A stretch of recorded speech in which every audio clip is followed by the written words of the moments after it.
And we're back. What's up, everybody? Benja Welldone coming at you live on this beautiful Corona-free day. Today is Friday, September the 9th at 5:36 in the morning. How are you doing? Straighten out this camera just a little bit. Just a little bit. Come on. Here we go. All right, cool. So, up before the enemy. You know, I was talking with somebody about this just a couple days ago, a buddy of mine. And it's such an interesting thing because I am so motivated about my passions, comedy and jiu-jitsu, that, you know, I pretty much break up my day into two parts, okay? And realistically, work is not one of them. I started my morning today, as I do every day, at about 4 o'clock in the morning. I have a job that I go to, right? Most individuals work their job about 8 in the morning to 4 in the afternoon, ballpark figure, right? And the thing is that I start my morning so early so that I can work on comedy. I go to the gym while I go to train jiu-jitsu. I also study film for researching stuff for comedy, marketing my own material, marketing myself, doing the social media, all the stuff that I have to do that I don't want to do, plus writing and doing shows and everything else. I gotta have more hours, and you know, the way that I've best found out to do is to start my morning earlier, which is great. And I truly believe there's like a weird energy. There's like a weird creative silence first thing in the morning when, you know, it's like, again, you're up before the enemy. If I know it's 8 o'clock in the morning and I've already worked on an hour of comedy, I've trained jiu-jitsu, I did all my social media posts that I don't want to do, but I got to do to continue to grow my audience and everything else. And before I start work at 8 o'clock in the morning, and I've already been crushing it for 4 hours, it is one of the best feelings in the world. Best feelings in the world, okay? A lot of guys start the morning and this whole thing isn't about starting your morning earlier. It could be staying up later, but getting a good night's rest still, right? Kind of just depends on how your day is going. But getting less hours in bed in a healthy way, right? And not just being lazy. There's a lot of ways to combat that, but here's what I'm getting at. I'm a big believer that mathematically, even if you just start your day 1 hour earlier and you get a good night's rest, you go to bed a little sooner, or, you know, you just don't stay up late watching some dumb shit or whatever, right? That could be 1 hour that you could dedicate to your life, to your passion, as I do, right? Or passions, etc. It's 5 times a week, Monday through Friday, before you go to work. In the course of a whole 4-week month, that's 20 hours. If you do 2 hours, for most individuals, start the morning at 6, if that. That means that would be a full 40-hour work week. Getting technical, that doesn't include most days months have between 30 to 31 days. That's an extra 2 to 4 hours. So you're averaging about 42 to 44 hours of additional time that you get to give to yourself, back to yourself. So my question is, for whatever it is that you care in life, what would you do with an extra week, an extra 40 to 42, 44, realistically, for a whole month, all right, hours? That's more than a whole work week plus an additional 2 to 4 hours. What would you do with those hours? Would you lay around in bed and do jack shit?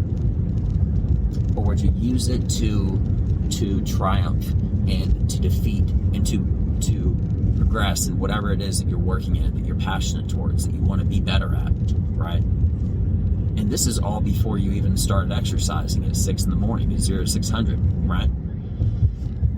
You know, I have a repeated thing because there's a certain cycle of life that I live in, which is, it's a very regimented lifestyle, and it makes me better, and it motivates the fuck out of me, all right?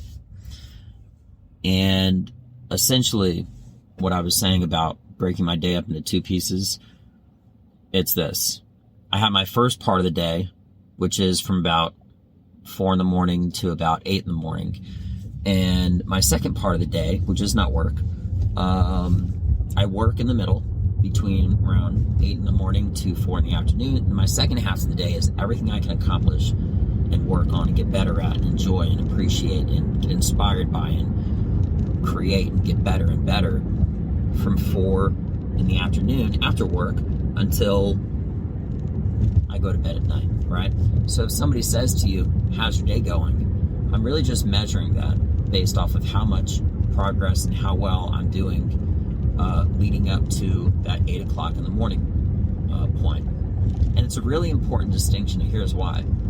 I'm emotionless when it comes to my day job because I have a work ethic, I have a job that I do, and I can do it, okay? However, I don't get emotional as far as how that being a part of my day, because it's really not. My day is what I realistically not just make it of, but what I consider it as. I consider my day is when I'm actively pursuing and working on being better to the things that I care most. Coming back again, comedy and jiu-jitsu. So if I look at all of the things that I've accomplished, that I've worked on, that I've been progressing at and really, really been actively trying to get better at from 4 o'clock in the morning to about 8 in the morning, right? Again, ballpark figures. And then someone says, how's your day going? It's not going to be based off of whatever's happening at work, because I'm not going to put any emotion into something that I'm not passionate about, okay? I feel like I said, that's a really big, important distinction. And knowing that you're starting your morning a couple hours earlier, even 30 minutes, right? You can really apply it to stretch, to meditate, to conquer. You can use it towards anything that you need to and that you want to always be better, right?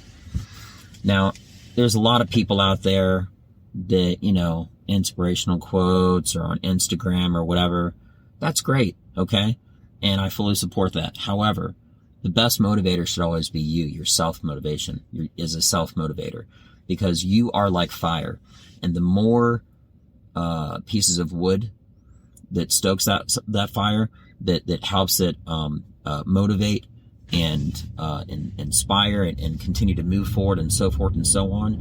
It can be from multiple different sources of motivation. Okay, you could throw a log in there from Instagram people doing great things in the morning. You could throw one log in there from seeing a beautiful sunrise. You could throw another log in there from seeing a beautiful sunset. Okay, you could throw another log in there of motivation from something that you learned from something that you overheard, or a story that you see that's going on of triumph and success or something like that, or whatever it might be. But the main log that should always be in that fire is you. You should always be the first self-motivator of everything that you do. All the other things help, but you got to be number one. Reason I said all of this is because I actually started my morning about even earlier than I usually do. I just got up. It was 3:30 in the morning exactly, and I just felt like I was on fire. I just wanted to get after it, and that's what I've been doing this morning already.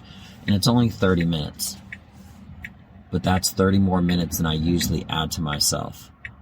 Okay? I'm telling you, just think about the simplicity of this. You start your morning 1 hour earlier, 30 minutes, 2 hours. But again, just for simple math, 1 hour, what would you do with an extra 20 hours in a 4-week period? Essentially a month, minus the last 29, 30, 31 days, right, in the month. What would you do? What would you do with those hours? Are you use it to create, to progress? Or just gonna throw it away? I know what my choice is, and I live by it, and it pumps the shit out of me, and I can't wait to be better, even just a little bit. And that's my biggest emphasis, is being a little bit better every single day, because that's my measuring stick. I'm measuring myself with who I am and who I was yesterday. Which brings me to one more quick point. If in your personal, passionate reality agenda that you have, okay, You got to be organized. You got to be scheduled. You got to be regimented, right? But above all, excuse me, I have to make a U-turn. But what I was saying is you have to be passionate, and you have to be scheduled, and you have to be regimented. But above all, you have to have everything listed and prioritized, of course, because you only have a limited of hours in every single day. So the thing is this: if you are accomplishing all of your goals for the day, okay, in some aspects, that's a really good thing. You did great today, okay? But the other reality is that you shouldn't ever be done all of your tasks in a day, because if you get done something early, your list should already encompass things for tomorrow, things that you could get better at for tomorrow today. Because I didn't even have like an alarm go off or anything like that. I was just up and fired up, right, as I am now. But if you're getting all of your accomplishments and everything you're working completed, finished, and done before the end of the day, guess what? Your list isn't long enough. It's not. You need to do more. You need to be better. You need to push harder. Okay? I hope everybody has a beautiful day, but think about what I just said, because the reality of the situation is that if you do more today, you got a head start on tomorrow. And what if you have a head start on tomorrow because you got more accomplished today, but also you're starting your day 30 minutes earlier? That's more time for you. That's more life for you. And that's more of you dominating. All right? Everybody have a beautiful day. I'm going to fucking crush it, and I'm so excited to get after it today. You guys have a beautiful day. I'm Benja Welldone. Check me out. Peace.